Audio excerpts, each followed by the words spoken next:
gonna start? Okay, I'm gonna start. Here we go. So easy. 9 protons, atomic number. It's an atom. Didn't tell me otherwise. So 9 electrons. Neutrons, round this to 19. Okay, minus 9. Last time I checked, that's 10 neutrons. Nuclear charge is the charge in the nucleus. It's plus 9. Okay, nucleons. Ooh, it's from the planet Nucleus. Okay, well, what's in the nucleus? Protons and neutrons. So believe it or not, the mass number is your nucleons. Those are all the particles. There's 19 particles that have mass that are in the nucleus. 9 are protons, 10 are neutrons. Okay, that one might have got you. These two seem to get people all the time. Okay, electrons as an ion. Okay, well, what kind of ion does fluorine become? Well, it becomes -1. How did it do that? Did it gain negatives or did it lose negatives? Remember, the proton number is not changing. You're right, it gained 1 more. So it starts out with 9. It has 8 electrons. Okay, draw the atom. I'm going to do 9 protons. Now I'm cheating. And of course, we'll do, what, 10 neutrons. And then we'll do outside the nucleus, we'll do 9 electrons. Okay, and that's how that works, the Rutherford model. All right, and of course, this one is the same idea. Okay, nuclear protons 21, electrons 21, neutrons 45 minus 21, 24. Nuclear charge, number of protons 21. Electrons as an ion, it likes to become +3. That means it has 3 less electrons than normal. So that means it's 18. It lost 3 electrons. Draw the atom. I don't feel like it, but 21 protons. I would have 24 neutrons. If you want to put that many circles in, be my host and do that. That's my nucleus. And of course, I have 21 electrons on the outside. All right. That's pretty simple. So this is, I'm holding you accountable for this skill. I don't think it's too much to ask. All right, moving on to my last piece, or last data here, is now isotopes. Now, isotopes are heavier or lighter forms of the same element. For instance, carbon-12 and carbon-14. Oh, look what I just did there. I put a number next to an element. Why did I do that? Well, I did that because we have many forms of the same element, okay?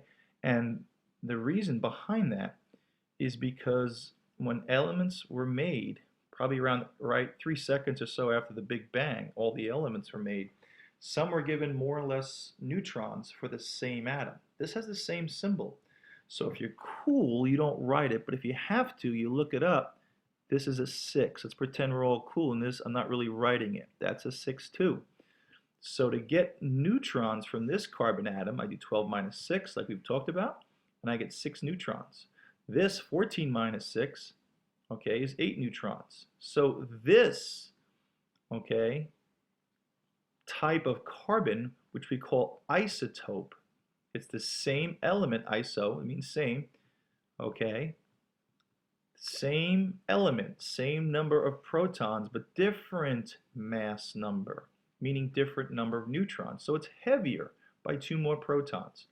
And they have different properties. In fact, this element is radioactive, this isotope of this element. And I put here table N, radioisotopes. Isotopes to show that these are the particular types of elements with a certain mass number or a certain number of neutrons for that element that are radioactive. Look at carbon-14. It undergoes beta decay, gives off something called a beta particle, which is dangerous. Okay.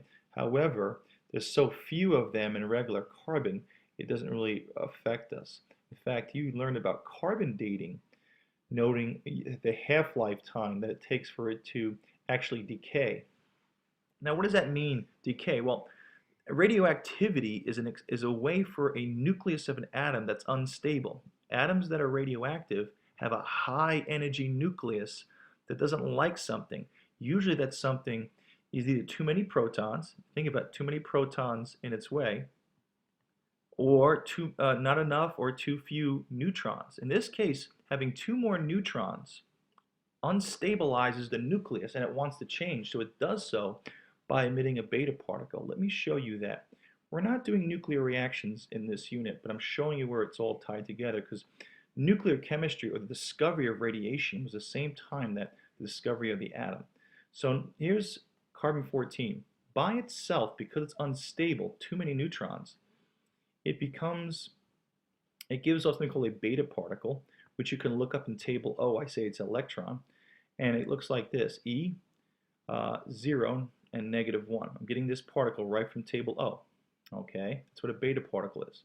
Now, what plus -1 is 6? 7. And what plus 0 is 14? Okay, conservation of particles. Carbon-14 becomes nitrogen. And look at their ratio, 14 minus 6, that's 8 neutrons. Here, 14 minus 7, you have 7 neutrons. 7 neutrons to 7 protons is a better ratio. This is not radioactive. So something radioactive changes its nucleus. It gives off an electron. How does a nucleus do that? Again, we're off the reservation here a little bit, but let me explain.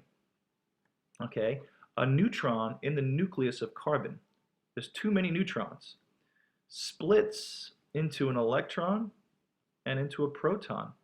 In the nucleus, this electron is kicked out with high energy, and you've increased your proton number, and that's why the element changes. Okay, and this is something that we're not learning yet. We're going to learn it later in the year. But the reason why this does that is because this particular isotope is unstable. What I'm trying to teach you is that when you give an element's name, it's no good to say the element without what particular isotope of that element. Every element has different forms of the same, meaning it has different numbers of neutrons. Sometimes those neutrons make it unstable. So if you say you have oxygen, it's no good. Is it oxygen 16? Oxygen 17? Now if you notice, we were rounding off over here on this side to do this number.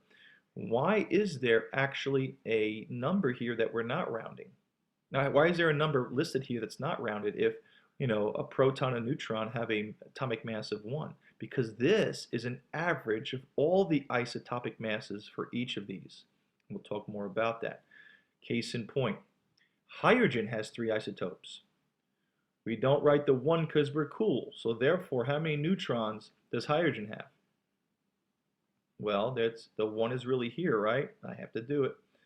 Okay, 1 minus 1 is 0 neutrons.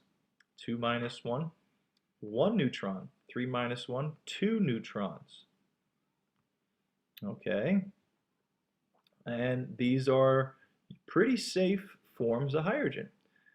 This one is not. This isotope, hydrogen 3, is radioactive. And if you look at table H, okay, there it is. This also gives off a beta particle. And when it does so, it lowers its neutron number. This hydrogen has too many. Now we call this tritium.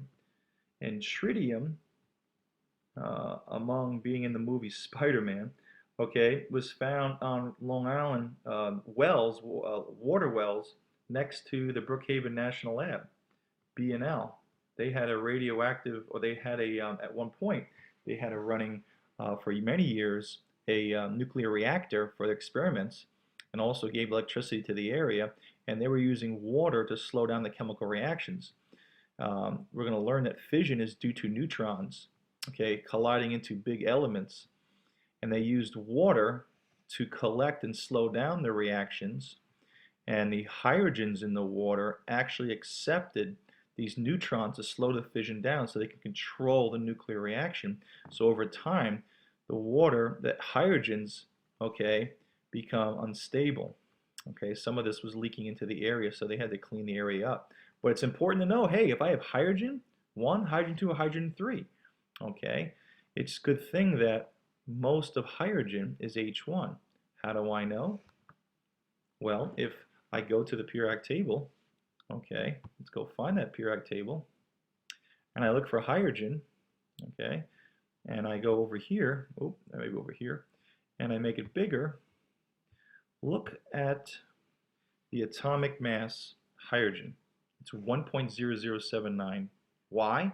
Because its mass is due to averaging of all of the isotopes and their relative abundances.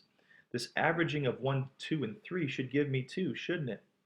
But the reason why it averages out to 1 is because 99.9% of all hydrogen is H1. So they do a called a weighted average, and that's going to be the focus of the next lecture.